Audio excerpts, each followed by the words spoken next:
together. So I am so happy you're here today. Let's really cherish our recovery today. Let's really celebrate our recovery today. And let's remember that recovery is beautiful.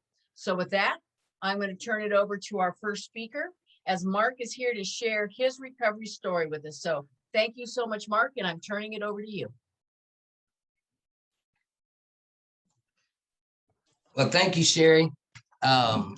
And thank you for Michelle for asking me. It's a great honor to be a part of this great movement. Recovery is beautiful. My name is Marc Johnigan, and I am a person in recovery from substance use and mental health use disorder. And I am, and what that means to me is that today I get the opportunity to be a part of you, because if I wasn't in recovery, I definitely wouldn't even be thinking about being here. It also means to me that I get the opportunity today to be the founder and CEO of both the Twin Cities Recovery Project and the Dayton Recovery Project, which is a new initiative that's going to be taking off in Dayton, Ohio. It also is very important to me that I get the opportunity to be a father, a grandfather, a son to my parents, and a family member to those who I abandoned for so long because of my substance use. Like I said, I'm a person in recovery, and I really didn't know. I was trying to get some specifics on which way to go with this, but I can share with you that recovery has been very, very intricate in my life because of earlyhood traumas that sharply affected me due to physical abuse, verbal abuse, and sexual abuse, which spiraled me into a life that I didn't know how to come out of. It led me down a road of incarceration, homelessness, and today I am just excited to be able to serve my community in a variety of capacities. I think what's very important also to me is understanding that while let me say this, I'm an advocate, right, for recovery and primarily for the African American community, right? Because here in Minnesota, there are super huge disparities in regards to access to treatment and a variety of different treatments. And especially when it comes to the different ways to address opioid use disorder in regards to African Americans. So creating a better access for different types of treatment rather than one particular type of treatment, which has been typically methadone. I guess what I want to say is that what's also important to me is that being a leader in the community, that we represent compassionate, empathetic, and empowering services across the nation. And we have been doing a fantastic job at doing that. And I know because I am also I was born and raised in Dayton, Ohio. And so I know about all the terrific work that is going on in Ohio in regards to addressing mental health and substance use. And but sometimes I think that we look at the overall scope and we don't particularly focus on individual communities, right? And so while there's great work going on across the nation, there are super uprises in some of these issues in regards to the African American community. And so I advocate nationally on how to address those issues, working to create best practice to be able to properly serve our community by working with Harvard University, Georgetown University, and just connecting with scientific researchers to find out how we can best serve these services. What I love about peer support is that it gives me the opportunity to love on individuals like I desire to be loved on. It gives me the opportunity to be patient with individuals, to have a deeper level of understanding of the individuals and what they're going through. We know that clinical aspects are huge. However, I'm a #1 fan for peer supporters. I believe that this movement is a game changing, and I believe that as we, as a nation on the federal and state and local levels, continue to continue to invest in recovery supports for individuals, so that the continuum of recovery can continue to happen for individuals who are currently suffering. One of the things I pride myself in as a recovery community organization, as an RCO, is community engagement and outreach. I believe that no longer should we have to wait for individuals to come to us, but we should take services to them. So twice a week, we're out doing boots on the ground. And I know, and I've heard about all of the great work that you all are doing in Ohio in regards to making the resources accessible. And so I am excited about coming to Dayton to do that for the African-American community. I don't know, I was really, really excited when Michelle asked me to share. I guess I want to just share a little bit about some of my personal story. I have a mom who's been in recovery for 34 years, right? And so I before peer support was ever out, I got the opportunity to see recovery model, right? I got the opportunity. Growing up, my mom was my enemy. Today, she's my best friend. And so she learned through recovery how to develop compassion. She learned how to change her methodology in regards to having a son or children. She learned a lot of and developed a lot of skills so that our relationship could excel, and that she could become my best friend today, right? And so I think it's very important for me to pass on that same empathy and compassion to others. Oftentimes, I think it's important that we understand the challenges of individuals and understanding the many different pathways to recovery. And I know we here probably know that it's important to accept individuals regardless of what their pathway is. But you know, the larger community doesn't necessarily know that or believe that, because I'm a part of 12-step programs, and there is still yet stigma associated with individuals who may be on medication assistance treatment, but they're in recovery. And so we have to continue to advocate and create spaces for those individuals to ensure that they have their own recovery groups, right, to support themselves, so that they don't have to be faced with the stigmas that's associated in a 12-step setting. Also, I think that it's important for me and us to continue to educate our community in regards to what the disease really is. And because I got to share this story. So about 1.5 years ago, I was invited to attend it was a fundraiser for an organization here. And so I wasn't surprised, because I'm in Minnesota, that 80 to 90% of those who were in attendance were white, right? But what I was surprised by is the fact that all of the pictures that were displayed of individuals who had overdoses, who had died from an overdose, were all white. And what that did for me is initially it angered me, be honest with you. After that, I'm a self-examiner, so it caused me to really go within.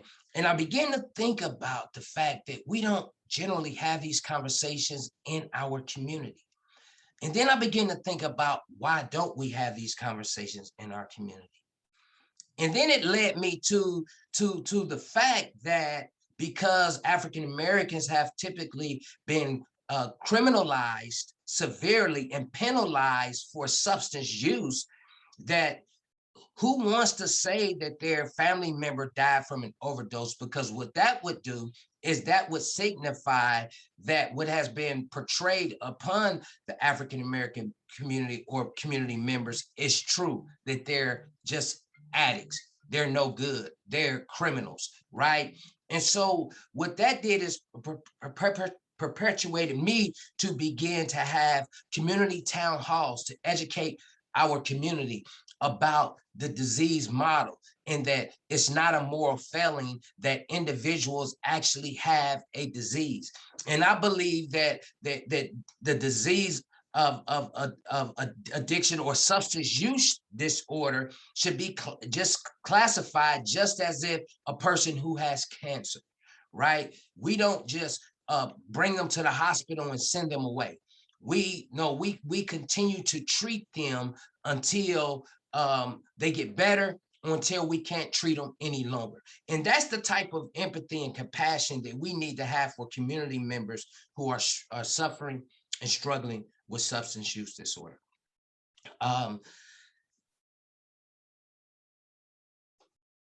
So I see something in the chat. I work for the organization that I founded in 2016 with this, which is the Twin Cities Recovery Project.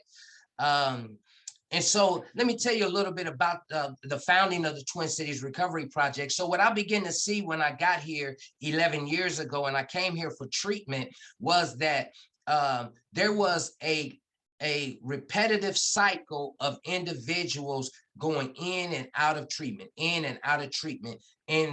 my community. And so what I began to understand was that there were some barriers there. And I say, so what are the barriers? And so I thought about my own process, and I said to myself, social, right? So if I could create a social environment so that the individuals who are in transition could have a safe space to go to on Friday nights and Saturday nights, then they wouldn't have to hang out with their old friends and even in some situations, family members, right?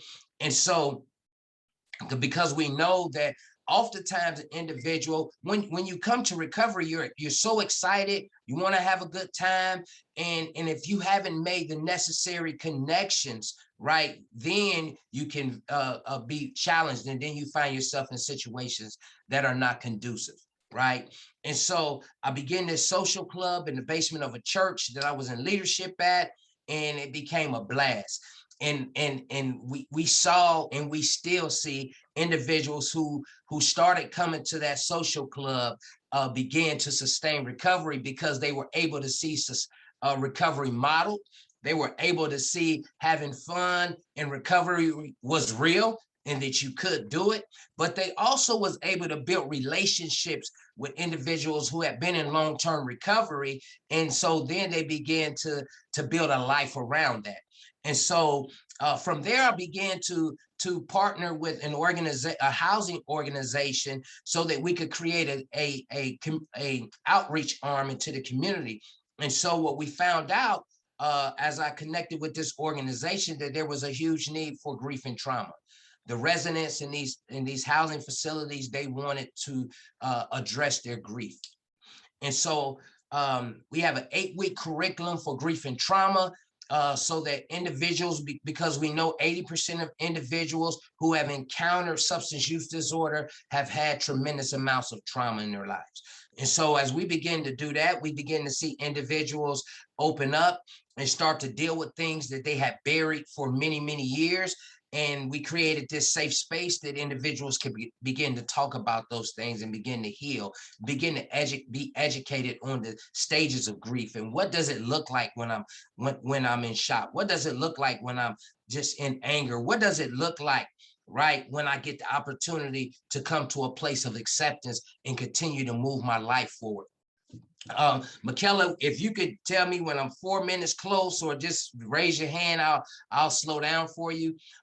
Also, we created a what I call community bystander training, right? So that we could teach individuals in the community that encounter violence how to be direct, distract, or how to be direct, how to delegate or distract in moments of violence. And I teach that model through interactive role playing, right? And so whatever group I'm working with, they come up with live skits around real life situations that they have experienced. And so I call it rehearsing for reality. And then it becomes like an interchangeable thing because the audience gets the opportunity to participate, right? And so once the skit is rolled out, after I'll begin to ask the audience, is this something that they've experienced, something they've heard of? And so, of course, it will be. And so I'll tell them we're going to play this skit back over again. And at any point that you want to change the narrative, I want you to yell, stop.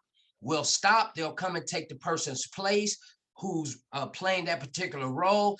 And then we'll start from the beginning and just keep going, right? And so it's an interactive process. And we call it rehearsing for reality because you won't know how to implement something in reality if you're not rehearsing for it, right? And so we do everything from direct peer support services. I'm a state trainer here in the state of Minnesota. I have a culturally specific curriculum to train individuals how to work with situations that, because situations vary, right? There's so many social determinants of health for individuals in general in recovery, but there are also other social determinants of health for individuals who are from the African-American community.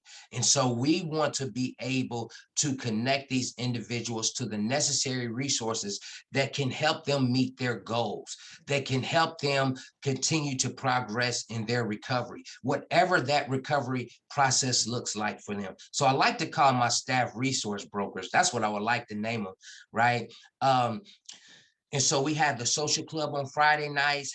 We have grief and trauma throughout the week.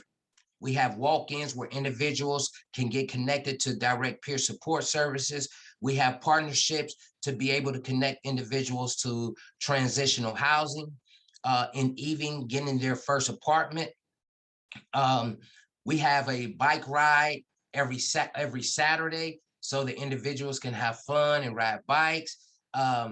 We host a recovery speaker bash every second week of the month so that individuals can attend to come and hear individuals share their stories who are in long-term recovery.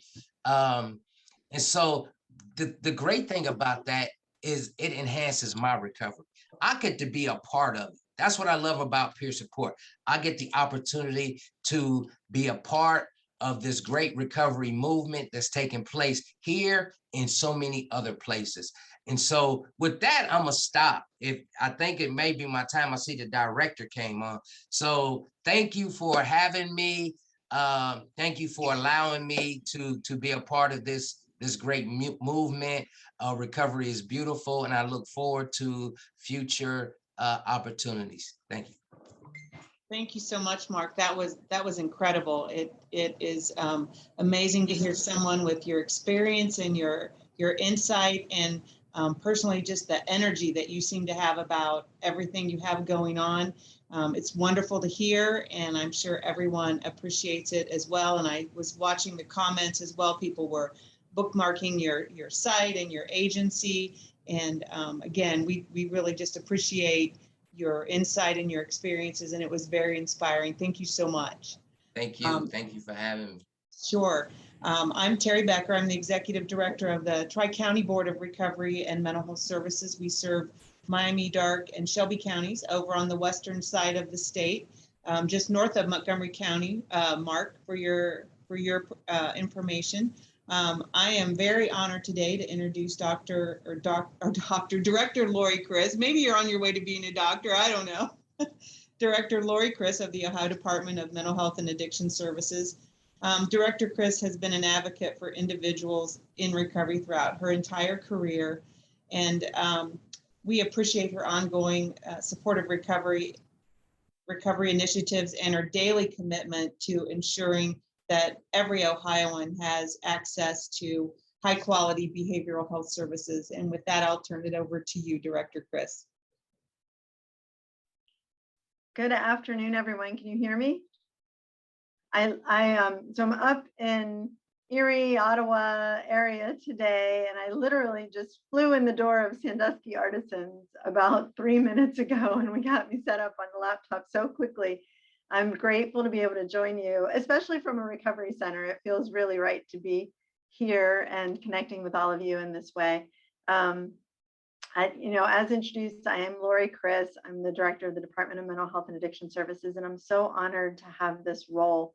I have been what I would consider a recovery ally since the early 90s when I started my professional work is when I really probably identified with that. But as a family member of people in long-term recovery, both from mental illness and substance use disorders, I think I've probably been an ally my whole life, and I just didn't realize that in my early years. I'm grateful to be here for this celebration of recovery. And I think the theme of recovery is for everyone, every person, every family, every community is such a beautiful theme and really reflects what's happening in Ohio right now, which is very exciting. I'm grateful that Governor DeWine has consistently shown leadership and appreciation for recovery efforts and to help children and families in Ohio recover and live their best lives.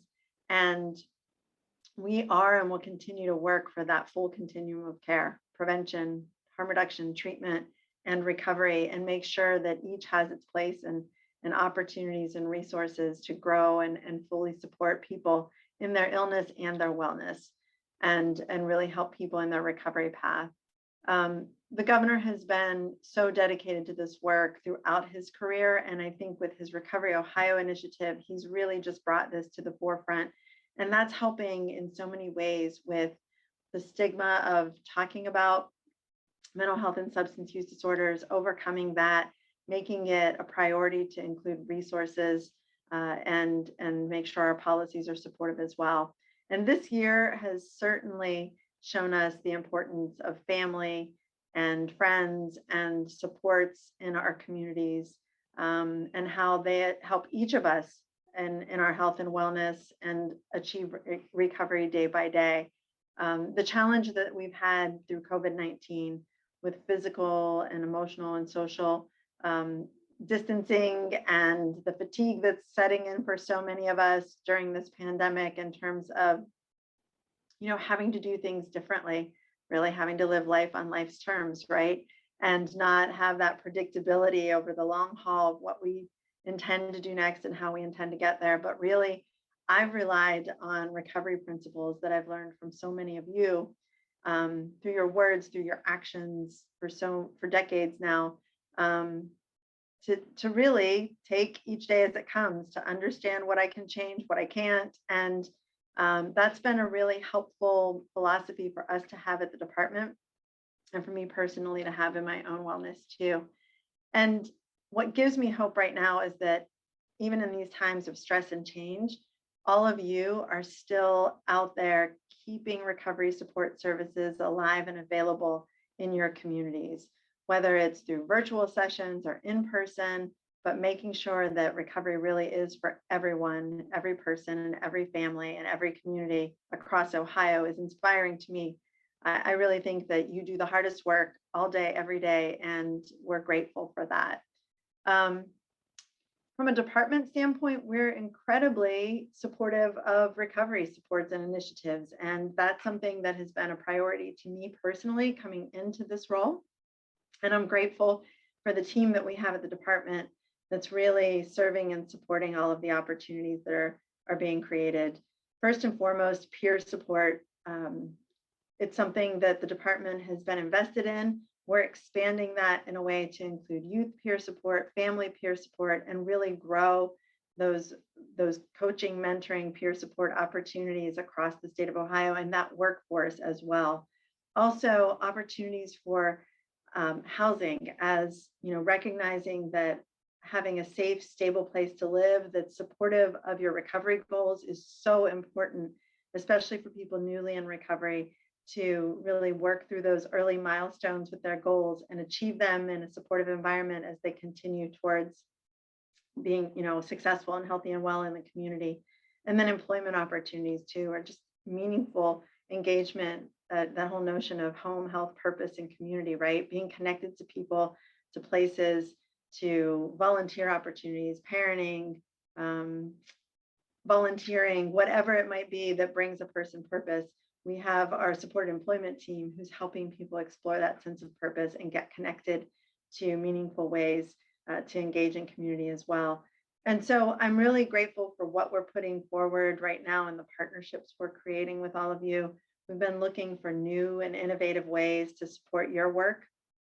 And first and foremost in that is the priority of making sure that your voice is at the table, that we're listening to people with lived experience, that you're an active part of our planning opportunities, and that you're helping us think through strategically what we should be doing next. And to make sure that not only do you have a voice at the table as people lived experience and family members, but that you're prepared to be at that table in a way that you can provide the most impact possible, whether it's in the local communities that you're serving or at a statewide level. And we have leadership training opportunities and other continuing education and days like today that really help create those opportunities for being ready to be a voice that we can elevate and amplify in our work at the department. And so thank you so much for all that you're doing. Thank you for having me here today. And what a great way to be together at the end of this recovery month and as we move forward into the fall for new opportunities that we'll be creating together. So thank you so much. Thank you, Director Criss. It's great to have you here. My name is Criss Hayes. I am with Recovery is Beautiful, which is one of our initiatives here at OACBHA, the Ohio Association of County Behavioral Health Authorities. We are getting ready to move into our trivia section, and we have some of our beautiful partners on here that are going to be leading the trivia. We're going to do 3 rounds, and then at random, I have a randomizer. We're going to pick someone to win a prize set. And today we have a whole bunch of good stuff. So in each prize pack, you're going to get a Recovery is Beautiful water bottle, Recovery is Beautiful pendant, a backpack, a bear. Hello, Recovery's great. Recovery's Beautiful lunch pail. You'll get your choice of either I'm modeling the Recovery's Beautiful hoodie or sweatshirt. Plus we have a journal for all your tears and your hopes and dreams, a Frisbee, and some bracelets. So, and yay, one of those wipey rags. So without further ado, our first set of trivia is going to be done by Angela from NAMI, and I will let her take over from here. Hi, everyone. I'm Angela Duggar with NAMI, Ohio. I am our Director of Affiliates and Programs. And briefly, let me tell you just a bit about what NAMI, Ohio is. We're the state's voice on mental illness. We're part of a national organization. So we have NAMI National, we have our state organization as well as local affiliates. We have nearly 41 throughout the state of Ohio. And in my role, I oversee those and help implement programming. But more importantly, being the state's voice on mental illness, we are what I like to consider the non-clinical side of mental illness recovery. We're a key piece of that continuum of care, just like clinical services. We do support, we do education and advocacy throughout the state of Ohio, and quite frankly, on our grassroots level. And that's what's kept me with NAMI Ohio for so long. I'm a former executive director of a local affiliate out of Clark Green and Madison counties. And here I am at our state office. It's a beautiful organization. So that said, who's ready for trivia? I think we're ready. All right, we have the poll up. So number 1, you need me to read them off? I know people can see them. Okay. Number one, 50% of mental health problems begin by what age? Is it 14 years old? Is it 24 months? Is it 21 years old or 8 years old? Make your selections there. All right, we're going to whip through this. I'm going to go ahead and go to number 2. Is that what we're going to have them go all the way through, correct? Yep. Okay, I just want to make sure because I'm not able to see your screens. I apologize. People Number are 2. still coming in for the Okay, first one. fantastic. Okay, still have some number 1s coming in. All right. All right, next question. Which of the following is a program for anyone who suffers from an addictive compulsion to engage in or avoid sex, love, emotional attachment? We have a few options here. We have Sex and Love Addicts Anonymous, SLAA, or we have Addicted to Love and Lust, ALLA, Celebrate Recovery, and P90X. Give you a few moments to get your answers in there. All right, I see some coming in here on the chat. Fantastic. All right. All right, put your brain caps on, your thinking caps. We're going to number 3. All right, which popular drug was originally used as non-addictive, safe remedy for morphine addiction? Was it cocaine? Was it Coca-Cola? Was it heroin or marijuana?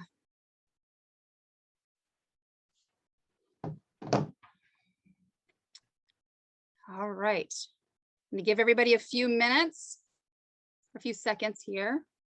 You can let me know if I take a bit too long.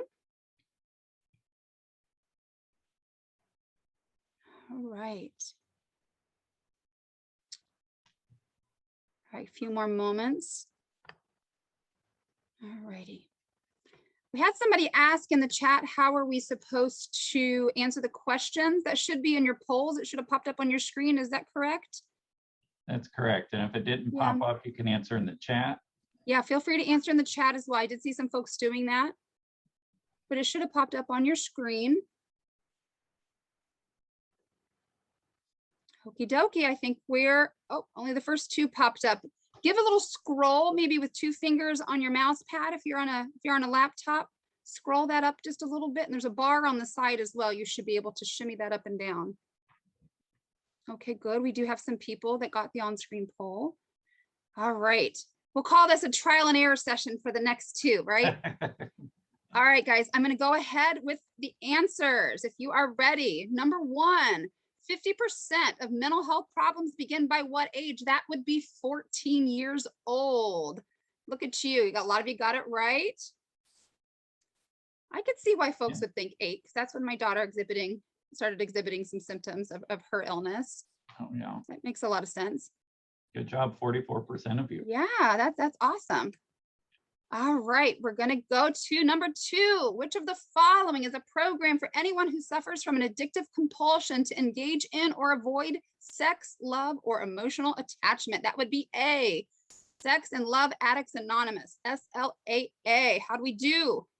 78% got it right. Fantastic. Good job, guys. I appreciate the one person that picked P90X since I made these. I appreciate that. I appreciate that too. You have to have an outlet. Yeah. P90X is great.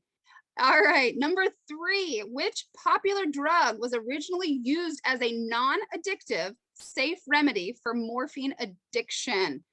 All right, who said heroin? C is the answer. Yep, 39% Fantastic. of you guys got it right. Fantastic. So do we need a little drum roll for our prize winner? The randomizer picked number 32, and number 32 on my list is Diane Collins. Yay! Congratulations, Diane. So Diane, if you just want to put in your chat or text me directly your phone number and email, I'll get in contact with you and figure out sizes and colors and all that kind of stuff. So, all right. Let's give a round of applause for Angela. Thank you so much for being here today. We love everything that NAMI does for us. All right. Thank you. Next up, round 2 trivia. We have Molly O'Neill from OCAAR. Take it away, Molly.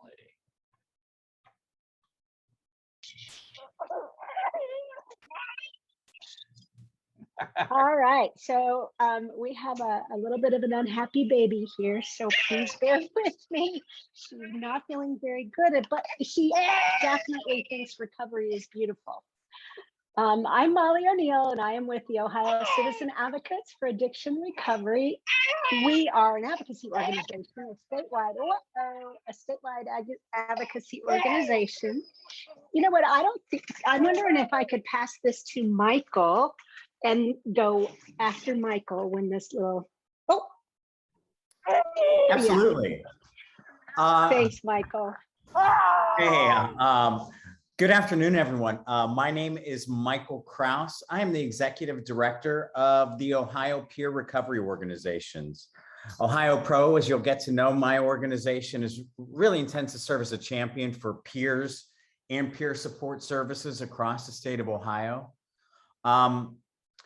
At its core, the mission of Ohio Pro is to promote the value of peer support services so that every community recognizes how peer support ensures better quality of life outcomes for people in recovery from either a mental illness or a substance use disorder. As a person in recovery, I'm passionate about the need for peer support. I can't imagine success in my own recovery journey, but for the support I've received from those with whom I share a lived experience. So thank you all so much for being here. And I guess we are going to get started with some round of trivia. I don't know if it's Molly's or mine, but we're going to go. Okay, question number 1 in recovery trivia round 2. What makes a peer recovery supporter different from other members of a person's treatment team? Is it A, they're not bound by an ethics code? B, their lived experience is their strength? C, they dress better than therapists? Or D, they can date their clients?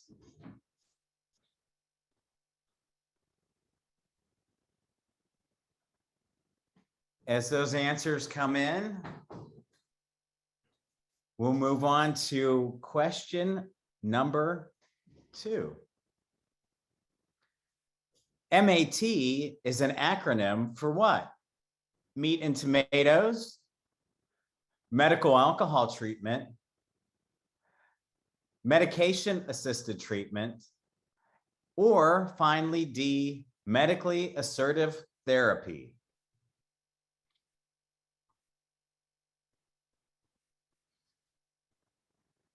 If you answer meat and tomatoes, I think you're in the wrong webinar.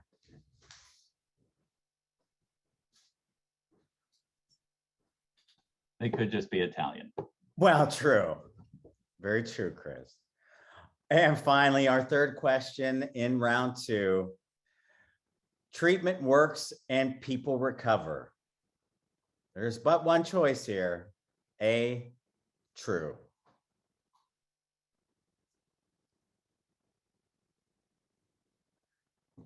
Hurry up and get those answers in so you can be like Diane Collins, our first lucky winner of the day. Diane is going to be sharing her gift with me because I invited her to this today, just this morning. So without me, you wouldn't have won.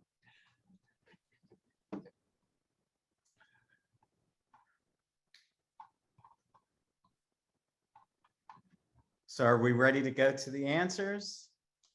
Yep, I think we're good there. Okay, so what makes a peer recovery supporter different from other members of a person's treatment team? If you answered B, and most of you did, their lived experience is their strength, you are correct. Congratulations. Question number 2. Again, you guys are doing great. MAT is an acronym for what? That is medication assisted treatment. And 94% of you, an overwhelming majority, again, are right on the mark. So give yourselves a round of applause. You couldn't have gotten the third one wrong. If you think you did, again, join the Italian guy. You're in the wrong webinar. So thanks so much. All right. Randomizer is pick number 56. Number 56 on my list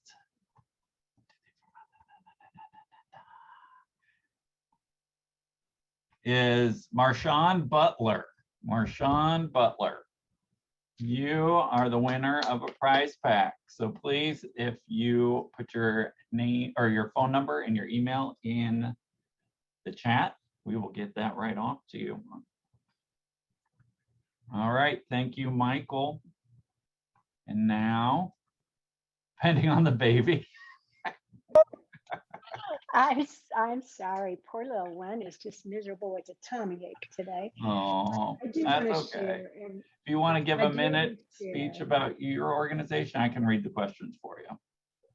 Okay, that's awesome. Thanks, Chris. The Ohio Citizen Advocates for Addiction Recovery's mission is to advocate for those in and seeking recovery from a substance use disorder to ensure political, educational, and economic equality. We said at the very beginning about having our voices, and Lori said also about having our voices at the table is really why OCAAR exists. What we do is listen to you. I am a person in long-term recovery, and I want to connect with all of my people and take your information, your thoughts, your ideas, your hopes and dreams for our field and for recovery, and make sure that that gets voiced in all of the right places. You know, I think from time to time, it is said that we don't just want a place at the table, we want it to be our table. And I really think that's appropriate for recovery because this is our lives. So it's really critically important that we be defining and building the table and inviting others to it. So I think I might be able to do the questions, Chris. Okay. Somebody is suddenly cooperating.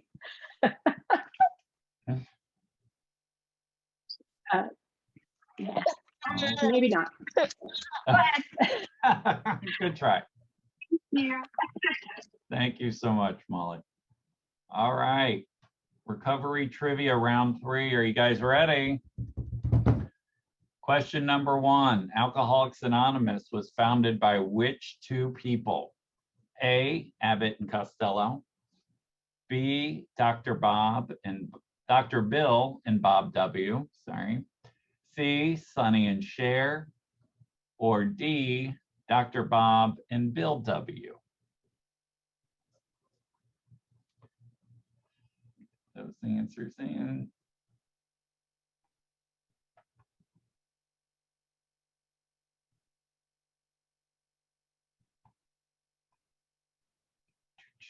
All right. Question number 2. What 2 classes of drugs are the most dangerous to detox from? A, alcohol and benzos. B, heroin and alcohol. C, crystal meth and cocaine. Or D, donuts and coffee. All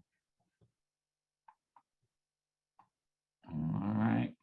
And our last question. What is the term for when someone experiences a mental illness and substance use disorder simultaneously? A, dueling banjos. B, Dua Lipa. C, double trouble. Or D, dual diagnosis, also referred to as co-occurring disorders. All right, you guys get those last, I'll give you a couple minutes, those or a minute here to get those last in.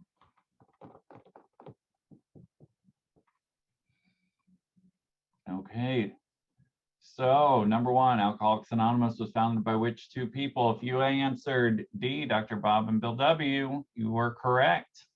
77% of you guys got that right. Yay.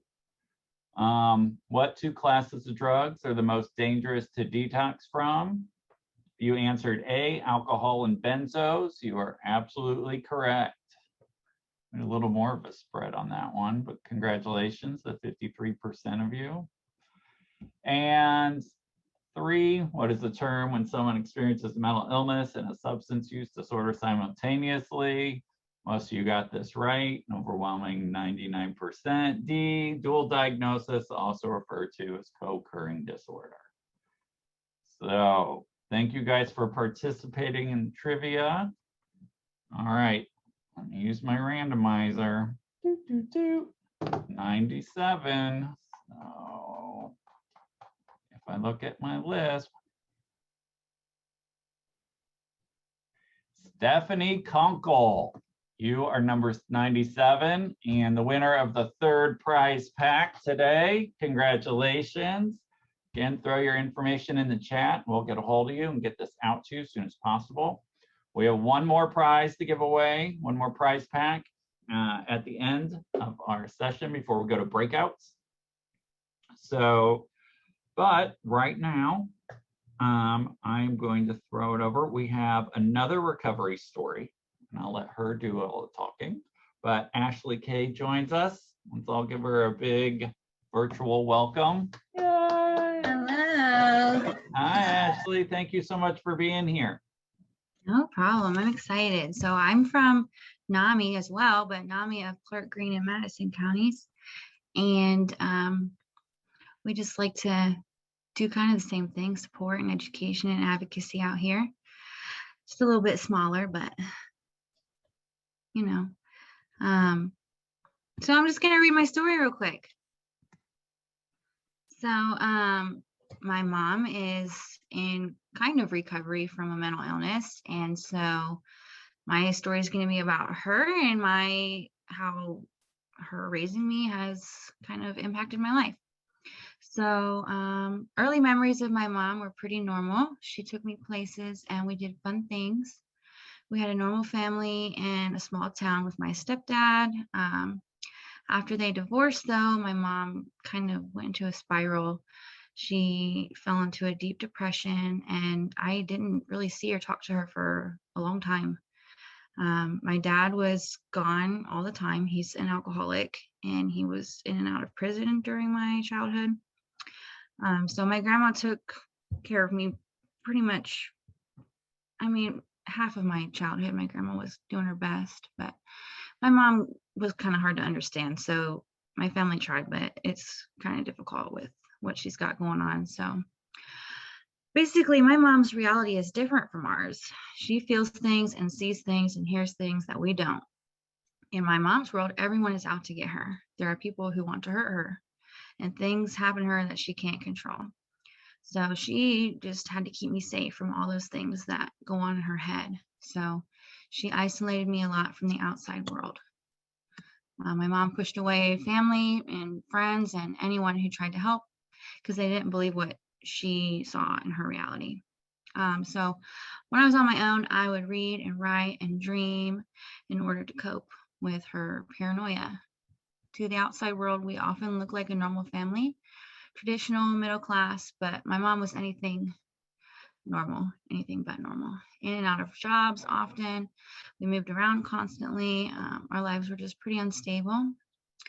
On multiple occasions, my mother would pick up and run from her fears, taking me with her, running from her own mind until she couldn't run anymore. Doctors couldn't help her because she would just lie. Our community couldn't help her because she hid her sickness. Family couldn't help her. She was just too cruel. Although she wasn't physically violent, she could tear you apart with her words. Often we were simply ignored by our community. So I was forced to grow up young and shoulder her burden with her. As I grew up, I was angry at the world, angry at my family, and most importantly, angry at my mom. So I would just run away. I started using drugs and drinking alcohol and just doing all kinds of crazy things as a teenager. But what I didn't know was that I had a mental illness too, because when I was young, we didn't talk about stuff like that. Nobody taught me those types of things. So I knew my mom and I were different, but I didn't know why. As I got older, things got worse. I had my son when I was 16, became addicted to drugs, and I was in lots of abusive relationships. Not only did my childhood cause me trauma, but adulthood was no less ugly. 4 years ago, I came into recovery myself after being homeless and in and out of jail. This is when I learned that it didn't have to be this way. I started therapy, I built a support network, and I built a new life for myself. Many of the relationships that I lost to my addiction have been given back to me now, including with my now 8-year-old son. My recovery has made a positive impact on my mom's recovery as well. I've learned more about mental illness, and I'm able to support her where she is. Even though I see the world differently than she does, I'm able to go with her to her reality and observe without fear. She no longer controls me, and we are at peace. She's gained stability in her life, and I've gained stability in mine. It's not easy, but I'm happy with where we are now. Although my mother caused me a lot of pain, she's also given me purpose. I'm pursuing a degree in social work and learning more about the mental health system every day. By educating myself, I've been able to educate others in my family and community about mental illness. And instead of blaming my mom and others for their symptoms, I've learned that it's much more helpful to look at them from a compassionate perspective. My focus these days is on taking care of myself and my son and just pushing forward always. Everyone deserves to be helped. And maybe someday we won't be in the dark when it comes to mental illness. Maybe someday we won't be afraid of people who are sick. That's all. Thank you so much, Ashley. That was amazing. Next, we have Everyone's frozen. Are we unfrozen? You are now, yes. Okay, good, good, good. Next, we have our keynote speaker, which we've all been waiting for. Comedian Criss Gethard is a comedian, actor, and author who's been doing comedy stuff for over 20 years. He's the host of Beautiful Anonymous podcasts, the former host of legendary public access television show, The Criss Gethard Show, and had a special on HBO called Career Suicide, where he talked about a few times he tried to kill himself. It was a comedy special. He's acted on shows like The Office, Ford City, Space Force, one of my favorites, Parks and Rec, and a bunch more. He's been in some movies like Don't Think Twice, The Heat, The Other Guys, and Ghostbusters. I'm very interested to know if it was the girl version or the boy version. But mostly, he's a regular guy from New Jersey who likes traveling around and connecting with other human beings. Without further ado, I give you Criss. Thank you so much. Thanks for having me. I have to say, this has been quite inspiring and quite motivating. And I can't believe everybody's, opening up in this context and telling their stories while dealing with like work and sick babies. And there's trivia contests where the answer is heroin. This is like this is wild and very cool and inspiring to see. It was the girl version of Ghostbusters. To answer the first question, Criss, you'll be happy to hear I was in the extended cut, not the theater edition, but I was on the DVD in a scene where Kristen Wiig punched me in the face. And trivia was that we had a whole stunt coordinator, but then when it came to actually doing it, she really punched me in the face. So there's a little icebreaker about me, is Kristen Wiig once punched me in the face hard enough that I went down and they had to deal with it. As you can see, first of all, thank you for everybody watching. I think everybody can get a sense, like I am a comedian. It was mentioned, I did a comedy special about suicide, about depression, about addiction. It was on HBO back in 2017. I feel a little bit in over my head doing this, but in a way where I appreciate the challenge. I appreciate that I get to be here. Also, for everybody who's been staring at my last name in a box in the Zoom, I'm not sure if all the attendees can see it. It is pronounced Gethard. Thank you for getting it right, Criss. It's very easy to mispronounce it. Gethard. I thank you all for your attention to detail on that. Very much appreciate it. It might be part of my lifelong depression issues, as you can imagine. It's funny because when I was asked to do this, um, I knew, my job at the end of the day is I'm a comedian. I am not an expert. I have not put in the hard work that so many people here have. I have not stepped up in the way so many of you do every day. So many people who have spoken thus far, you make your lives about helping other people. I thank you for it. I also in no way want to claim any sense of expertise or your training. I am someone who has effectively entered this world of occasional advocacy because I make jokes about it, which is sort of a strange and intimidating thing to do. First of all, doing comedy on a Zoom is hard right there. Second of all, doing comedy about mental illness and addiction is hard. And third of all, doing it at a conference when you're, following people talking about some very, very serious things is hard, but I'm gonna do my best. And I actually have been thinking about a lot of why I feel like it might actually be worth it to think about how can we laugh. And in my experience, what has laughing about my own stories and sharing them in a comedic context done, both for me and for some of the people who seem to have received the work. So thanks for hearing me out and letting me ramble. And I hope that there's anything of value in it and a couple chuckles along the way. We will see. Up until today, I have always said that the hardest type of gig a comedian can get is opening for bands. That has changed. I will now cite this as the gig that intimidated me the most. When people see bands, they're used to loud music and talking to their friends, and they don't want like some nerd in glasses talking. I once hosted a show where I was introing the bands, and I was booed off stage the first time I went out and tried to do my jokes, and then I introed the first band, and then realized I had to go back out 3 more times to intro 3 more bands throughout the night, and I was booed off stage 4 times in one night. That's been my hardest gig thus far, so I hope this one does not go as well as that one, as poorly as that one. I hope it goes a lot better than that, is what I'm thinking. I will be telling you some stories that maybe aren't always shared in a jokey context today. I do want you to know that I take this stuff very seriously. I have not had a drink in 20 years now. This marks my 20th year without drinking alcohol. I'm, like all of us, not psyched to say that there's been a couple incidents where I tried drugs along the way where I maybe convinced myself that I can try that. I hear that's cool. Not for me. I am not someone who is supposed to do that. So I have gone down that road and realized, nope, it's never going to work for me. I take it seriously. As far as mental illness goes, it ties very much together with my inability to handle substances. I mean, the list of medications I have been on is long.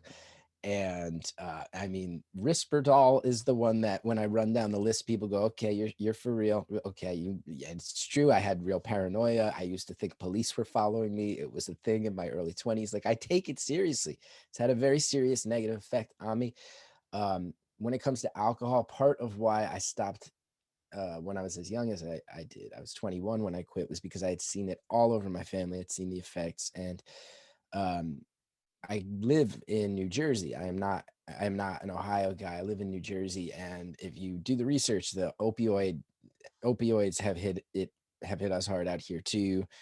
A lot of people say that it comes into our ports, and it's very prevalent. And I have lost a few friends to it. I promise you, I take this stuff so seriously. I know my best friend growing up died of an overdose, and it was well over a decade ago, and it's still. So I promise I'm going to make some jokes, but I do it for a reason, which is because it opens up a conversation for me, and it makes me feel like I am in charge. So I like being empowered over my own story, and that's why the jokes will be coming today. And I just want to say, laughing at something on a Zoom is awkward, but if you are moved to laugh at home, I am not mad at you, and it is okay, and it is what I'm going for. And what I've actually found is quite often other people who have been through some similar things with mental illness, who have maybe figured out that they can't handle substances, we tend to laugh hardest with each other, I have found. And those laughs tend to feel to me like very healthy laughs that mean the most to me. I like anytime I do a show and people laugh, but the show I did on HBO It was called Career Suicide. And when you can, bombing is not fun. We've all heard this about comedy. If any of you out there watching have tried it, it's not a fun thing. Bombing with material about your own suicide attempt is a particular type of bombing I don't want to feel again. When you go up and go, man, this is not funny, and I thought there were some jokes here, and they're not liking it. And I'm talking about a time I crashed a car. That is a lot worse than bombing about that time I went on an audition for a Cheerios commercial. Like, that's a funny story where when I bombed with that one back in the day, who cares? When I go, I'm opening up to you about the darkest thing in my life. But here's what I found over and over again when I was working on my show is I remember a night where I was telling stories about this stuff and it bombed hard for an hour, except there was one person laughing. This is my hand to God, the truth. And after the show, that person waited for me and told me, I've been through it. You're not alone. This story about this reminded me of this thing I did. You talked about this. And I would go, oh, okay. So there's like 2 other depressed people coming every night and they get it. And then the next time I did it, 4 depressed people would laugh. And then, and now I'm going to be a little blunt. I'm a comedian. I hope I'm not stepping on toes. I go, oh, cool. I had the depressed people and a few alcoholics laughing tonight. That's awesome. That's progress. It's a weird way to think about progress as a comedian, but where I'm going, all right, okay. If I can just get enough medicated people and alcoholics in the room, we might have something here. And I say that, and I know it sounds facetious, and to a degree it is, but I also think there's a lot of truth to it, because what I found was the isolating loneliness of mental illness, the isolating loneliness that comes with keeping secrets in your life, the loneliness that comes with feelings of shame makes us all shut up about this stuff. And I realized comedy was my excuse to talk about it. There are other people out there going, I might not be ready to talk about it, or I might have a platform to talk about it, but you're talking about it. And it's creating a little space for me, a little bit of oxygen for me as well. And that became super motivating. And where it really turned a corner for me was when people started talking to me about others in their life. I remember so distinctly a few instances that I'm proud of. One was someone who came up to me after an early show in Brooklyn and said, I used to date somebody who was bipolar, and I just ghosted him because it got so weird after a while, and I feel so horrible. I just watched your show. I feel so bad that I ghosted this bipolar guy. What should I do? I said, well, first of all, I know that I have not been easy to date. So don't feel too bad. Like, you went through some stuff on your own, right? You have a right to have gone through it. But secondly, why don't you just email that guy? Say, hey, I saw a show and it made me realize you were going through some stuff. I should have handled that different. And she turned and ran out. I went, that's cool. I had a couple tell me that their doctor had recommended antidepressants to their son, who was only 8 or 9 at the time, and they rejected it. And they said, we're not saying we're going to get him medicated. We're going to hear out the doctor. He's a doctor. You've made us. I go, okay. We got enough laughs. We had enough depressed people in the room laughing that the non-depressed people are starting to get it. And then I did the show in Chicago once, and I had someone say something that I will never forget, and that I actually don't share publicly, but I feel like this is an appropriate place to share it, where I had someone in a Q&A after a show say to me, I don't have a question, but my brother took his own life, and I've always wondered what he could have possibly been thinking. And I'm not saying I know what he was thinking, but I feel like a little bit closer to knowing. And I go, okay, if we can get enough depressed people talking, open, laughing, enough people pushing shame aside to get some stuff out here, laughter seems to be a little bit of sugar that helps some of this medicine go down, and it's making some of the people out there get it. So that felt worth it to me. So that's why I'm going to make some jokes tonight. I also want to say too, comedy is a world that mental illness is everywhere. I think most comedians are mentally ill. If you really put the screws to them, I think finding a comedian who does it as their full-time job, who doesn't have something going on, is more rare than not. From people like John Belushi, Chris Farley, Greg Giraldo, Mitch Hedberg, Robin Williams, we've all seen it, heard the stories. I don't like to romanticize it, but I am happy to be part of a trend of comedians fighting back. To recommend some other people's work, there's a great special by a guy named Gary Goldman named The Great Depression, that if you are watching this web stream, you will love this special. He is such a brilliantly funny man who also talks about what it was like to get so depressed that he was given electroshock treatment. It's one of the most honest things I've ever seen. And then if you don't know the work of Maria Bamford, just sign up, because if you are someone who feels like your brain does not always work great for you, Maria will be your champion. So I wanted to make sure I recommend a few other people as well. You can imagine that making some of the jokes I've made and telling some of the stories I've told on stage that I've mentioned here, my special came out in 2017. And when I tell you that I still get random messages from strangers online every 2 to 3 days minimum, that is true. 4 years later, it used to be dozens a day after it came out, and then it was down to every day, and now it's down to every other day. And it makes me realize how important the work so many of the organizations you've heard from today are doing, because I was so heartbroken to realize there were so many people reaching out to me saying, I've never talked with anybody about this, or you've said something that makes me feel like I can actually get help. I would get messages from people saying, I showed your special to my parents to force them to have the conversation with me about where I'm at. I'm sitting here going, man, if people are reaching out to me, I just had one last week from someone who said, I am fighting so hard to get off of heroin because I want custody of my children back. I'm going, I am so happy to have served a function where people feel like they have a voice in their corner, but there are so many people who don't realize that help is out there for them. So many people still feel stigmatized in 2021. I'm going, if you're reaching out to a low-level comedian and that's who you got, like there's real help out there, and you other people have spoken today are the ones doing the real help. I'm going, this makes me sad. It makes me sad. I'm like, I was not even in the Ghostbusters. I was in the special edition of the DVD. That's how low I am on the entertainment totem pole. Like that is F-level celebrity, you know? Like I was in The Office, but only for 2 episodes after Steve Carell left. Like that's a perfect definition of my career. Like not doing great, like doing totally fine and proud of it, but not a household name. And people come out of the woodwork to talk to me. It breaks my heart. It scares me. I'm so glad there's so many great organizations representing today. I have resisted talking about it. I've been asked to do things like this. I've been offered opportunities like this up until this one came in. I said, I want to do this. For the past few years, I've resisted talking about it because I didn't want to be the depression guy, and I was scared of inviting more.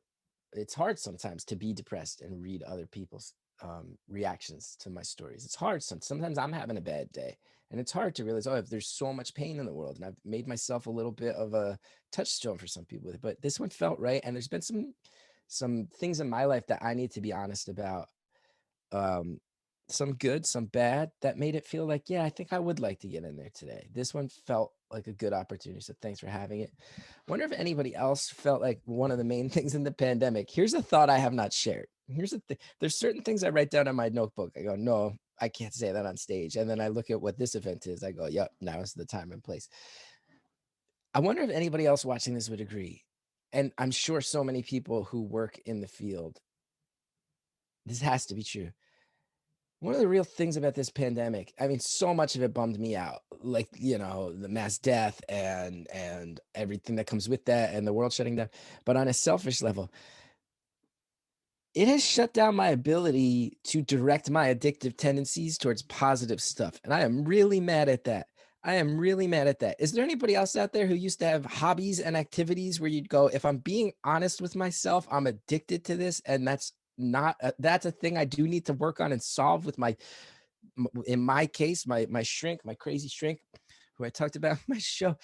I'm going, I want to work on it with my shrink. You're making it real hard. Like I used to do Brazilian jiu-jitsu. And if you guys are anyone looking at me right now is probably going, why did you do that? That sounds like a very bad idea for someone who looks like you. And it was. I used to go 3 times a week, sometimes more. I would take classes where people would routinely beat the hell out of me.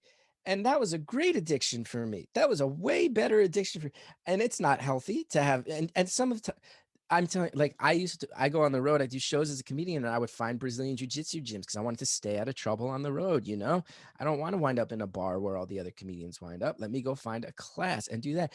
I remember once going to Arizona and going to a Brazilian jiu-jitsu gym, and they heard that I was from New York and visiting, and they said, hey, we got this kid, he's training, and we like to put him up against people who drop in so that we can see where he's at. We think he might be really good.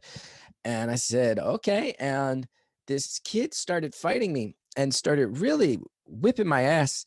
and he was trying to choke me, but he seemed young. I couldn't really ascertain how old he was.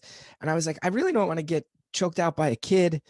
And this is how I'm spending like my time on the road in Arizona, but it's better than a thing. And then I refused to tap out to him, even though he had a choke. It wasn't full, and like veins are popping out of my head. I'm bright red. And then someone started kind of scolding him and being like, "Hey, Joseph, you don't have it. Move on to the next move." And I was like, the way they talked to that person, this is a child. I thought this was a person in his early 20s. But I could just tell the way he was being spoken to. I was like, this is not, something's weird here. And I just couldn't tap out to him out of pride. And then afterwards, I was like, I hadn't really been breathing properly for a while. It took me a long time to catch my breath. I finally said to someone, "Hey, how old is that kid?" And they said 13. I'm like, I understand this is not healthy. Like flying to Arizona and getting in a wrestling match where a 13-year-old tries to choke me unconscious. I'm not saying that's healthy. I'm saying it's healthier than when I fell off the wagon and did a bunch of Molly in 2012. I'm saying it's healthier than that. At least I can say it's exercise too. At least I can say that. I hate that the pandemic took away my ability to direct this energy somewhere. I really resent that. And I have to imagine so many people have struggled with it. So easy to get addicted to things that aren't healthy. I once entered a Brazilian jiu-jitsu competition where I met against a guy named Jorge, and I did not know him. We became friends after our match. The match was not pleasant though. I entered the 30 and up division. I was 38. This dude had turned 30 like 6 weeks prior. I'm like, you're in your 20s, dude. If you're like 29 and 65 weeks, that's how old you are, man. You're not in your 30s. This guy, I later found out, was an ex-Marine who is a personal trainer. And when I followed him on Instagram, he had pictures of himself doing push-ups in a vertical handstand position, vertical push-ups. I'm like, why did I fight this man? This is not an okay thing. But that was a hobby I was addicted to that was really healthy. One thing that I'm going to put myself out there more than I have. This is something I've not talked about publicly, but because I am amongst a tribe of people in recovery, people who know addiction, people who know mental illness, I got to say, you tell me it's time to work from home. I go, okay, there's great things to that. I get to be around my young son a lot more than I would have if I was going into the city still, if I was traveling on the road. I get to have dinner with my wife every night of this. These are beautiful silver linings. But do you really want to put somebody with a personality as addicted as mine in front of a computer, off in a room by himself with no human? No. The stuff I'm getting addicted to now is just embarrassing. My wife caught me on webcams twice. I'm sitting here going, and she's like, how often does this really happen? I'm going, yeah, I got to stay on top of I have to talk to my shrink. I don't want to be at home getting addicted to stuff that is for 14-year-olds to get addicted to. And am I embarrassed saying that? A little bit? Yeah, but I also feel like it's a joke worth making, going, I want to be addicted to cool stuff like fighting Marines. That I had my life organized where I was getting addicted to that. I don't want to be sitting here going, oh, I'm home a lot.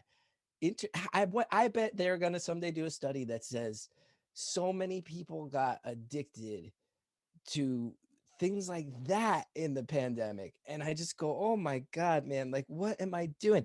Switched medications. Happy to tell you, I got switched on, I'm back on Adderall now. Right here, I keep it on my desk. I take it every 4 hours, a very small dose. My doctor likes that better than the extended release for me. And that was via me being open and honest, going, so had this convo with my wife, and I got to admit, I'm at the computer too much, and I'm sitting there on it, and there's stuff to get addicted. And my shrink going, what's really going on? And we get to talking, and I go, I've been on my medications for so many years now, and I'm feeling like maybe I need a switch. And she puts me on this new thing. And what's that represent? That represents work and honesty and progress and pushing the shame aside of something that society views as shameful, and having my doctor help me through it, So thank God for her. And it's the type of reason why I feel like I can sit here and make a joke. And I can make a joke. I make all those jokes about Brazilian Jiu-Jitsu. Why? To tell you about the stuff I like to get addicted to tell you that the pandemic pushed me back towards addiction and I had to stay on top of that. The joke allows me to tell you the rest of it. That's why I want to encourage jokes today.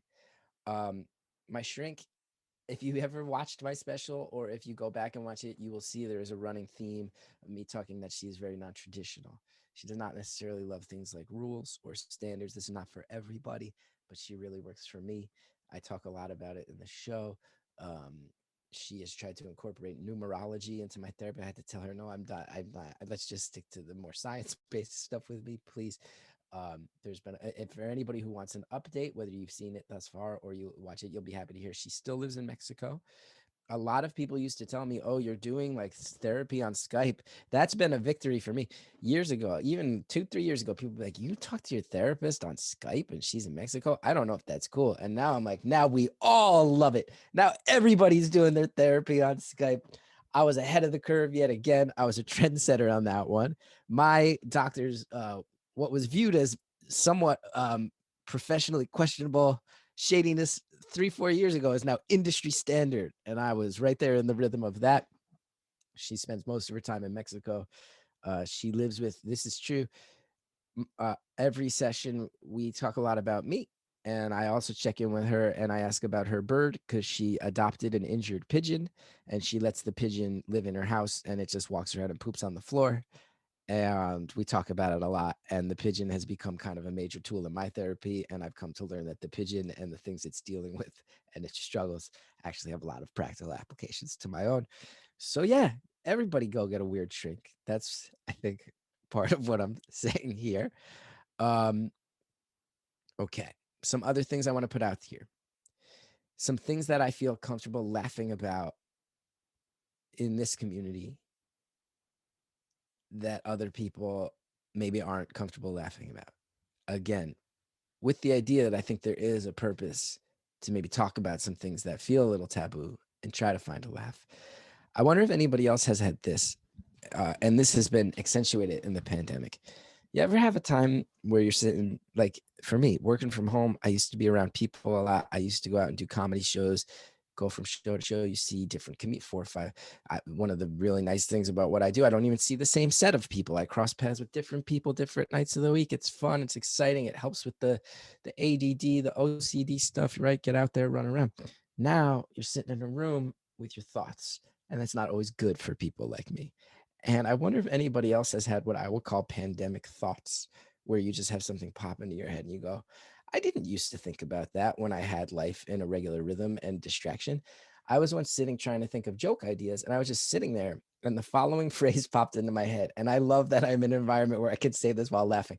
I was just sitting there and I said to myself, you know, depression's the gun, but it's the loneliness that's the bullet. And then I went, that's not a, who would laugh? No one would ever laugh. That's like me sitting there trying to think of jokes. I go, okay, I better see if my shrink is too busy with the bird because I clearly need to talk to her. That was my effort to, I go, is that a premise to a joke? And then I read it back. I go, no, that's probably the darkest thought I've ever had. And that's saying a lot. It's saying a lot. I was on Risperdal. Like, that's saying a lot for me to go, that's dark for me. And I know me. I wonder if anybody else is having that, where you're just washing the dishes all of a sudden and you find yourself thinking a thing like that. I go, oh my God. So I just want you to know, if you're out there and you've had just what I would, again, a pandemic thought where you're like, right, when it hits the point where you're going, I'm going to just go do the dishes for fun. I just need something to do, something to do dishes. And then you're doing dishes and it's clearly not fun because it's dishes. And then all of a sudden you're just thinking the darkest thing you've ever thought. You're not alone in that. I think that's a pandemic thing. And I think it's clearly something we all need to work on. And it helps me get to the bottom of those things with my doctor. But just so you know, in case you've been there, you're not alone. And I'm probably trying to say, in case you've been there, in an effort to convince myself that you have been, so that I'm not alone. That's probably part of what I'm thinking. Some stuff that I didn't get to mention in my HBO special related to substances. Probably the section of my special that a lot of people say is the funniest is I told a story about talking to my doctor and saying, I'm not sure, like I haven't had alcohol in many years, and her saying, well, you're an alcoholic, and me saying, I don't think so. And her saying, well, is there like a story that illustrates why you quit? And I told her a pretty long and sprawling tale about a night where I got so wasted in college that I blacked out. And it's a pretty epic story. It goes on, and it ends with me waking up in my own room wearing a Batman mask. And I don't know where I got the Batman mask. And there were 2 men in my room and I didn't know who they were. And I quickly realized that they were selling black market substances. And it's a story that I told, and it's a lot of people think it's the funniest part of the show. I just gave you the bullet points, which are terrifying. The Batman mask, I got a lot of laughs off of it. So that became kind of the centerpiece story about substances. Here's some others that I didn't share. I'm just going to share them so I can laugh about them and you laugh about them. Hopefully. I once had a night that friends of mine still bring up to me. I have very few friends in my life who have ever seen me drunk because it's been so long, but handful of high school and college friends who were my old drinking pals who still bring up the phrase. Sometimes if I'm just like being very annoying, the way they can shut me down is to just look at me and say the phrase, "Tell God I love him." Because I once absolutely ruined a college party. I ruined everybody's night by getting so drunk that I went nuts and started rolling around on the floor telling people, "I'm dying. I'm also going to hell. Tell God I love him." And I refused to let anything else take focus. I would just say, "No, you have to tell God I love him." And I went rolling around on the floor and then also going from individual to individual saying, "Will you tell God I love him when I die?" Which is a truly bizarre and dark cry for help. But I just have to say that the fact that my friends who have known me long enough, and they are allowed to say it because they're the ones who stuck with me through all this stuff, the fact that there's now a catchphrase where they can look at me and say, "Tell God I love him," and I will start chuckling 20 years after that incident. And it's a thing that I just go, I hope my son never finds out what that means. I like that that phrase exists. It makes me laugh that I have a catchphrase that's that dark for the worst reason of all time. And God bless anyone who ever tried to be friends with me in college. Between the depression and the booze, I made it impossible. There's another night that I feel like I can't laugh about anywhere, but that in the context of this particular panel might give you a chuckle. I once had a night, this was one of the big ones that made me quit drinking. I had started doing comedy in New York City, and I was just at drinking age, and there were all these older comedians and everybody would go out after shows. And there was one night where I went a little too hard trying to keep up with some of the older people, and it was a real bad night. And I went to leave to go back to Penn Station to take a train back to New Jersey because I lived there at the time. And I was in the streets of New York, and oh, someone here, Deborah, thank you so much. Just in the chat room, someone did offer me advice. I'm going to let my doctor know this. There are bird pooping bags you can buy or make. Just do a search on Google. It might help with the pigeon challenge, which I say, if that's the only takeaway from this, then I'm just glad I've done some good in this world. I'm just glad I've done some good in this world. If that's all that one of you is able to tell me that my my mental health professional might be able to make pigeon poop bags and there's instruction on Google's, then we've really done some good work here today. And I thank you for that, Deborah. Anyway, as I was saying, I was in New York City and I was trying to keep up with the big dogs. And I left to go back to Penn Station to get a train to New Jersey. And a homeless man approached me and asked for money. This happens all the time in New York City. And I'm not judging or disparaging this guy for being unhoused in any way. He did nothing wrong in this story. Now, it was the night before Halloween. And I don't know where, but I will say that this gentleman had procured a clown wig. So this man stumbled up to me in a clown wig, asking me for money. And in my impaired state, that made me lose my mind so hard. And I've only now connecting these, I've never told these two stories back to back, the Tell God I Love Him one and this one. I did really have here's another thing, okay? Let's all be honest about this. I'm not the only person involved in this thing today who grew up Irish Catholic. And for some people, that religion has done a lot of good. And for some of us who have issues with shame and stuff, okay. I really clearly had an obsession with my Catholic background was sorting itself out in this era of my life because this guy asked me for money and I looked at him in his clown wig and said, no, you're Satan, Roy G. Biv. I know your secrets, and started pointing at his clown wig, yelling Roy G. Biv because it was a rainbow clown wig. At which point my friend had to wrestle me. And he said, "We cannot put you on a train back to New Jersey by yourself. That would be an awful thing to do." So I slept at his house in Queens. And a year later, almost to the day, I was living with my parents because I was still very young. And I received an envelope, and it was from my friend. And there was a picture of me asleep in his armchair in his living room, shirtless, just so drunk.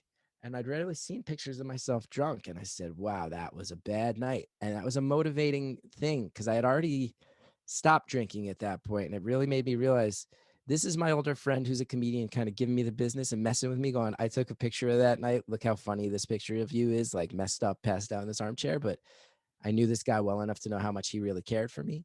So it was also, we can laugh about it and we can have a joke, but also look at this picture of yourself in this armchair. And it really kept me motivated to kind of stay on my own personal straight and narrow and stay strong. And I don't think he'd mind me sharing it. You'll be happy to hear that that guy who really saved my life that night went on to be the guy who played Barry Kripke on the Big Bang Theory. So that's pretty cool. There's a little name drop for you. Great guy, my buddy John. Great guy. What else did I want to talk about tonight? Oh, here's one that's so dark. It's so dark, but I laughed about it with this person. And I think you all might find it funny too. And again, this is the only context where it could even possibly get a chuckle. I grew up in a town that had a good side and a bad side. And I lived on the bad side. I lived kind of like on the best edge of the bad side. But with a town like that, we had 2 middle schools. And the middle school I went to, you can tell just by luck of the draw, really tough. A lot of the economically challenged families in the area, a lot of the people who were dealing with parents who had substance abuse, we were all concentrated in this one school. It was all concentrated in this one side of town. It was really, it was not easy. It was not easy. And on top of that, the school on the other side of it, our school was the one that had the like behaviorally challenged program for the whole town, which was awfully convenient for the nice side of town to go, why don't we put the, you know, sometimes the behaviorally challenged kids have to go to their own program. Maybe we should put it at the other school. So not only did we already have it tougher, and that's genuine, there was also a town program where the good school was allowed to ship their hardest luck cases to our school instead, which you think of it, you go, well, that's every reason that Bernie Sanders is popular right there, right? Like that's everything about like class conflict and it was racial line, all this stuff. But this kid, we started hearing about this kid, and I'll change his name. I'll say that his name was Dave. This is not his real name out of respect.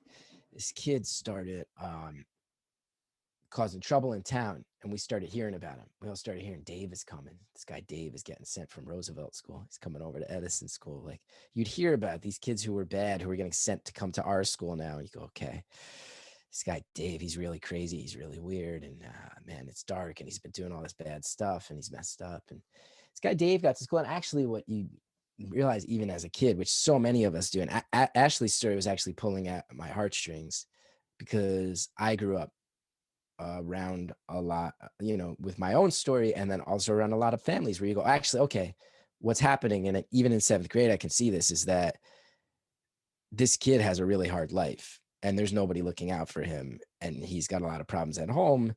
And instead of somebody helping him, they just ship him to the bad school. And he's kind of become this like boogeyman to us. And he's demonized. It's not a good way to treat kids. And I feel like they have to be doing better now. And I get the sense that my town is doing a lot better now with things like that. But back then it was just like ship him off to Edison. And this kid, he had it rough. We became friends, but man, he didn't really have a chance. And we've all seen hard luck cases like this. And there's a lot of us on this Zoom who probably grew up feeling like, man, yep, you got handed a raw deal as a kid. It's one of the worst things you can see. And it leads a lot of people to trauma. And sadly, this guy later, we lost touch. And I later found out he was amongst a group in my school of people I grew up with who fell into the opioid epidemic. And he got addicted. And some of them, I mentioned, I've had some people pass away. There's kind of a joke in North Jersey, which is anytime somebody moves to Florida, if they're not retirement age, you know, oh, they moved to Florida. Okay, I hope that they are doing well with their addiction issues. That's kind of the running joke because there's so many treatment centers there that Jersey people send their family members to. And this guy, he didn't get sent to Florida. He didn't pass away, but he also didn't find his way out of it. And I'm glad that a lot of people I know have, you know, a lot of people have. But he didn't. And you've heard, you know, you'd hear stories through the grapevine from other people I went to school with. How's Dave doing? Oh man, he's really struggling. Newark, New Jersey, I think its national reputation is that it can be a rough town. How people found him just kind of like sleeping down there in Newark, always driving around. People are going to, you see on Facebook every once in a while, people going, hey man, you got to call somebody. Nobody's heard from you. The stories that we all see and that we've all been through and that we all hear, these things where it's brutal and heartbreaking to kind of see from afar. And then the guy kind of turned up once, and somebody from my high school had posted something on Facebook, and he had posted a comment, and it had nothing to do with any of my issues or his issues. Somebody posted about a TV show or something, like, what Facebook is supposed to be for, except what it's really for is so that a billionaire can make money off of enraging us. But somebody's posting about a movie or TV show, and he leaves a comment and I leave a comment. And this means that he sees my comment come up. And this guy, Dave, puts a comment up. He goes, Criss Gethard. Holy man, I haven't heard from you in years. You're still alive? And I will say, I think, like I said, this might be the only context in which that can get the chuckle that it got me, because I've been through my problems and this guy was my friend and he's been through his problems, but I'm sitting here going, I'm not a fancy person. I view myself as a worker. I view myself as a journeyman when it comes to being an actor and a comedian, but I have, like, all jokes aside, like, even if it was after Corral left, like, I've been on The Office, Parks and Recreation, Broad City. I was in that movie, The Other Guys. I was in Anchorman 2. I'm like, dude, I've lived probably more publicly than anyone in our 400 person graduating class. Like, you're worried about if I'm still alive? Dude, we've all been worried about if you're still alive. Like, it's actually a thing we talk about. We actually have said, man, I hope Dave's still alive. And you were unable to track me down. Like, nobody has been more public. And man, that one made me sad and it stung, but it did make me laugh. And it's the type of laugh that I will maintain. I have got to find to keep going. And that I think a lot of us who deal with this stuff do, which I'll talk about a little bit more. I will say, all jokes aside, I mentioned that I got put on Adderall in the course of this pandemic. Here's a dark thing that makes me laugh that leads into something that I'm still not totally ready to laugh about, but we'll get there today. Is I've actually, strange fact about me, I worked at a magazine about haunted places in New Jersey. It was called Weird New Jersey, and it later expanded into a national book line where we wrote weird books for a lot of the states. You might see them. They're like coffee table books. I sell them at the Barnes and Noble. And we quickly realized that Ohio and New Jersey are the two weirdest states. There's a big culture in both places for some reason where teenagers like to go scare themselves and find haunted things.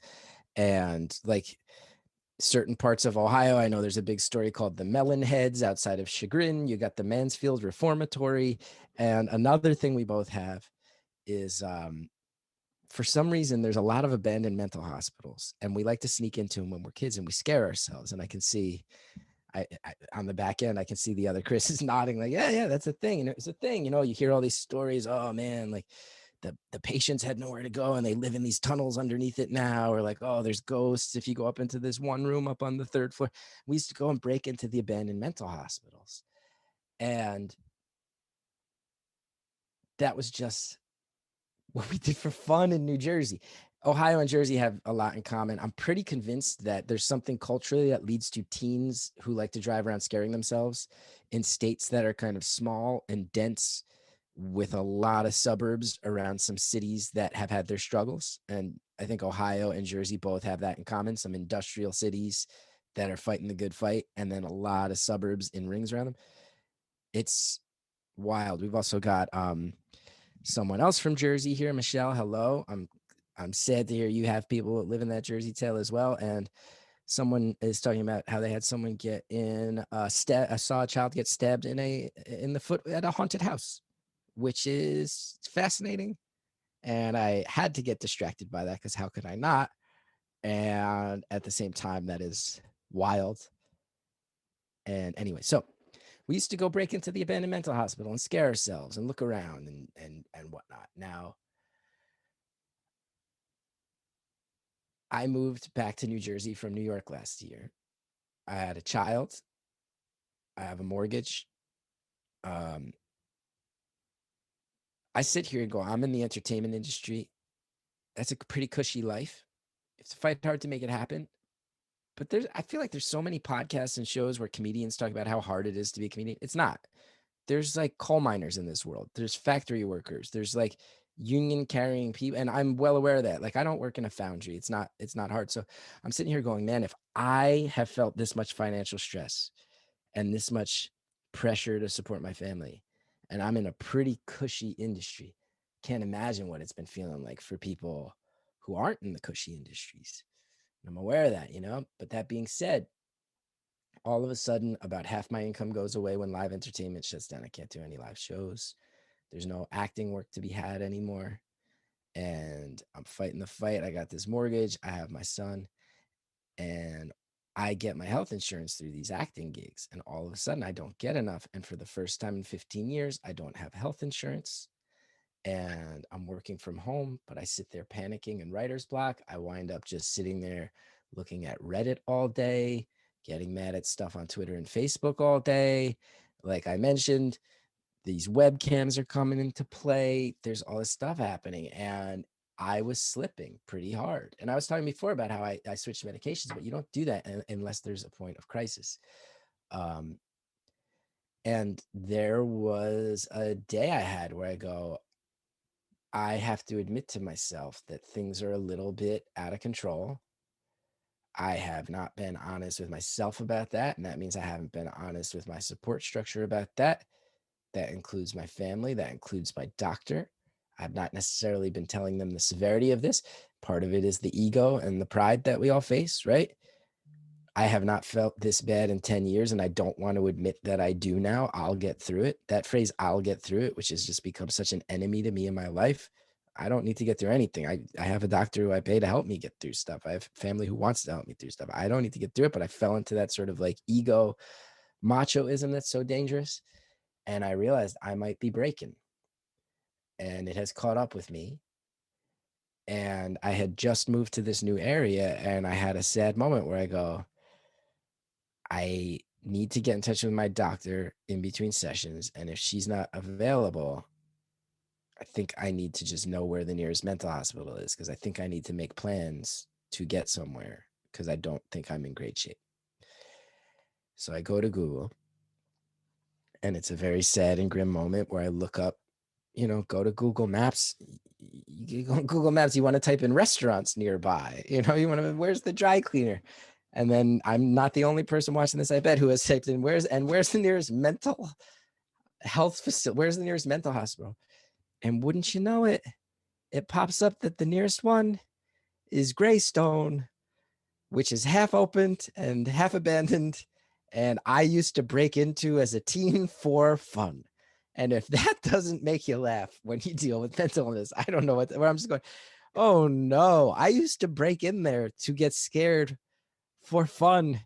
And I used to tell they used to tell stories. Oh, the people who are in the still operating section, they break out and hide in the abandoned ones. And I'm going, oh, I'm going to be one of the people now, scaring the teens. This is a real full circle moment in my life. And I would tell you, it was a hard moment.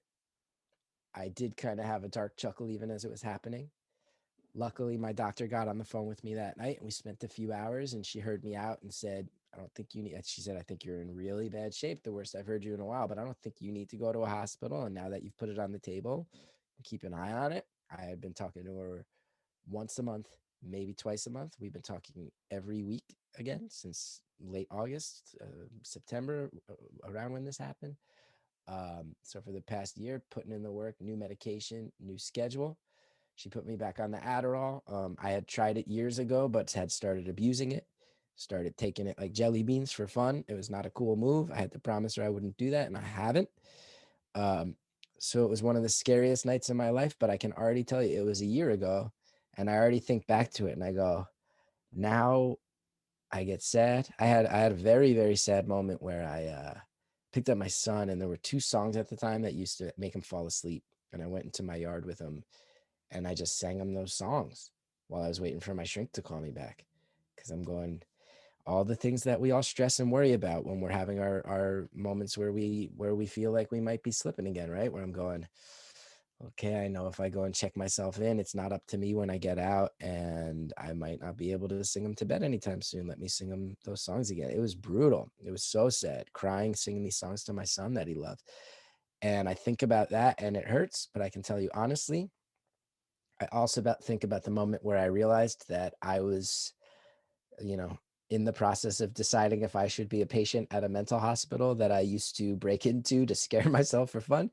And I could tell you that by giving myself permission to laugh at that part that I find funny, it allows me to be okay with that experience, because that's as funny to me as the singing songs to my son is brutal to me.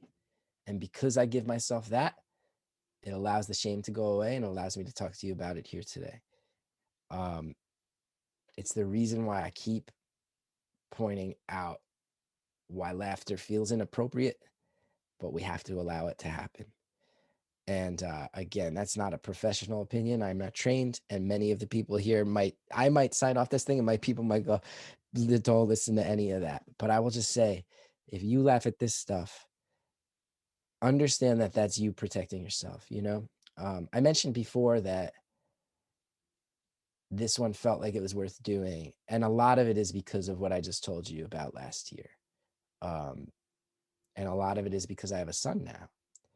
And I've realized that in 2017, I did that special, and it led to a lot of people reaching out to me, which was flattering, but also kind of daunting and overwhelming. And now I've realized, I had a year where I have to reconcile this stuff, and I have to do that myself. And I have to kind of be open and honest about it in order to look my son in the eye and know that I'm putting in the work, and know that as someone who's really tried to fight against stigma and shame, I have to start talking about this stuff again, because I can't allow myself to be ashamed. I haven't ever been to a mental hospital, but I've come really, really close 2 or 3 times. And someday I might wind up in one, and I got to be okay with that. And I got to be okay knowing that he knows about it, and that it's a factor, and that it's not going to be a thing that he needs to hide. When I first finally, I will tell you, one of the angriest moments I ever got was, the first time you see a shrink, we all know they ask you, you got to go find out about mental health in your family. And I found out that my grandfather had been a patient at the mental hospital in Verona, New Jersey, which is another one I used to break into for fun. And I had no idea. He had had a work panic related breakdown. And now you've heard about me tonight going, I sit here and I stress about work and health insurance and the mortgage, and I have a breakdown. I go, it would have been maybe really good for me to know that this sort of like workaholic pressure panic attack thing is running in my family. I had no idea. It would have made me feel a lot less alone. But that generation, you hit it when somebody went to the mental hospital. They were on a work trip, or they went away on a vacation, or whatever. I'm not going to hide it. I love my son too much to hide it. It's a shift that it's an active choice I can make. My parents had to adjust and open up to a conversation that wasn't okay for them to have with me, and I got to further it. So I got to be talking about it, and I got to be joking about it, because this kid is the best, and he deserves that. And it's not about me at the end of the day, there is no world in which I would ever blame him for anything, but I have to say, I have not had a full night's sleep since April of 2019 when he was born. I have legitimately not slept 8 hours straight since 2019, since April. All the pressure of needing to provide, that can stress me out. The fact that I have almost definitely had feces on me for 2.5 years, like if they did a test, just the amount this kid poops, that stresses me out. The fact that he's kicked me in the face 3 times while I've been trying to change him, because he's 2.5 now, and apparently they start to test you with hitting and stuff. And when I change him 3 different times in the past month, he's kicked me in the face, and I have to just not give in to my rage issues. All these things, these feelings I have, you never allow yourself to be vulnerable or disrespected. You never allow yourself to get fully angry. These are all buttons that get pushed harder and harder, and we're in it together. And I can't let it be as fun. I have so many guilt issues growing up Catholic. This kid, he was once running across a room, and I once went to kick a toy train out of the way because I didn't want him to trip on it. And instead, what I did was he was just faster than I realized. He was really fast for a little guy. And I went to kick the train so he wouldn't fall on it. And instead, what I did was I accidentally foot swept my son and he fell down. I go, that level of guilt destroys me. And I have guilt issues. I got that generic Irish Catholic thing. I feel all these emotions in a big way and I never sleep. I feel anger. He said the word pumpkin before he said dad last year. And I've never been angry at anyone in my life. I'm like, dude, you're going to say pumpkin before you said, like, is it a pumpkin that never gets to sleep? Like, no, it's me. Is it like, does a pumpkin get down on its hands and knees 3 times a day? Because when you're done eating, you can't just stop eating. You have to fling it on the floor and then I have to crawl around and pick it up. And you actually make a point of making eye contact with me and laughing while I pick it up. Like you're like a weird little dictator. Like, no, like, is it a pumpkin that changes your diaper the night after you ate corn? No, that's me. It's gross and it's awful. So I want to be clear and say, I am airing all this out there specifically to say, I don't blame him for anything. He's a baby. He does what he does. But has it added this insurmountable pressure in my life? Yeah. Does the work stuff get magnified through a new lens of importance? Yeah. Did the pandemic simultaneously take away so much of my work? Yeah. So what am I going to do? I'm going to break or I'm going to laugh about it. So that's why I'm finding the ways to laugh about it. And I will just wrap up today and say, I've been talking for a while, but I will just say, if you are somebody who has a sense of humor, out of all of the things that we should not be ashamed of as people with mental illness or people with addiction issues, do not be ashamed of your sense of humor. I beg you. The darkest things that happen to people like us are oftentimes the things that we can secretly find the funniest. And I think that scientifically the human brain is built to do that on purpose. So I just beg you, don't hide your sense of humor and don't be ashamed of your sense of humor and utilize it as one of the tools that you have. On the days when you feel like you have backtracked, understand that if you're laughing about it, that's a lifeline your brain is throwing you. It's a defense mechanism. If you relapse and you wind up back at square one and you feel like you've disappointed yourself and people around you, there might be something funny that happened that day too. And if you can hang on to it, it gives you a little bit of agency to be able to take that day back and reclaim it as your own. When you think about pain you've caused other people, I have been shocked in my life at times where I have gone to people and apologized for things that happened years ago that I have felt guilty about for years, where they actually tell me that they've been laughing about it and they tell me their side of the story and I sit there and I laugh. I just feel like I'm not encouraging anybody to dismiss their own behavior or excuse it, to discount pain you cause, to undercut your own progress. I will say that one of the most important things that I have found in my life and that other people have told me they find in their life in overcoming it is a sense of agency and a sense of ownership and a sense of feeling like you're back in control. And when I can tell you these stories in a way that makes you laugh, it makes me understand that I am in control of my own story and I am in control of these stories because these are things that are not funny. So the only way that I can chuckle about them and hopefully get you to chuckle out there wherever you're watching is because I have taken ownerships of the stories and I have demonstrated enough control to make it such.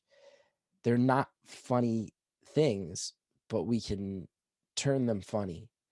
That's me being in control. And that's me refusing to sit here being under the yoke of them, allowing the stigma and shame to say, I won't talk about it. Not only will I not talk about them, I will talk about them in a way that forces us all to laugh and have to deal with it. My Irish Catholic parents were not certain how to handle it when I first went into therapy. They were terrified.